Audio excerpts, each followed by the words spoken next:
अस्सलाम वालेकुम व्यूअर्स। आने वाली किसके दिलचस्प मौज़ूआत में से एक के निकोला किसके साथ इत्तेहाद करेगा? क्या निकोला वजीर आलम शाह के खिलाफ उस्मान बे के साथ इत्तेहाद करेगा? गुज़िश्ता किस जिसमें उस्मान बे ने वजीर आलम शाह की चाल को समझा और महसूस किया कि वजीर आलम शाह का हदफ हरमानी का किला है। उसी वजह से उस्मान बे ने कोशिश के आदमी के जरिए निकोला को वजीर आलम शाह का खुफिया मंसूबा बताया ताकि वक्त आने पर निकोला का एतमाद हासिल किया जाए। देखिए, निकोला वजीर आलम शाह की बजाय उस्मान बे पर एतमाद कर सकता है क्योंकि निकोला का एतमाद वजीर आलम शाह से मुकम्मल तौर पर खत्म हो गया है, क्योंकि वजीर आलम शाह ने अपने मकसद की खातिर हरमानी का किला निकोला से लेकर गुंदोज बे के हवाले कर दिया। तो हमारे तजज़िये के मुताबिक निकोला थोड़ी देर के लिए वजीर आलम शाह और गिहातों पर यकीन करने का बहाना कर सकता है, लेकिन वो पस मंजर में उस्मान बे के साथ ताउन जारी रखेगा। बिल्कुल इसी तरह की मिसाल हम पहले ही देख चुके हैं कि निकोला ने तुगाई को धोखा दिया और उस्मान बे के साथ ताउन किया। तो इसी तरह अब निकोला गिहातों और वजीर आलम शाह से मुकम्मल तौर पर छुटकारा हासिल नहीं कर लेता, तब तक वो उस्मान बे के साथ ताउन कर सकता है। जहां तक ट्रेलर में दिखाया गया मंजर, उसमें निकोला नहीं मरेगा, मतलब उस्मान बे निकोला को नहीं मारेगा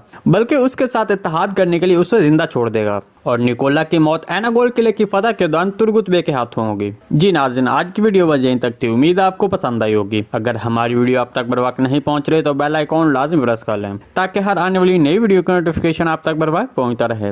वीडियो अच्छी लगी तो इसको लाइक शेयर कर दें। मिलते हैं किसी नई वीडियो के साथ, तब तक के लिए अल्लाह हाफिज।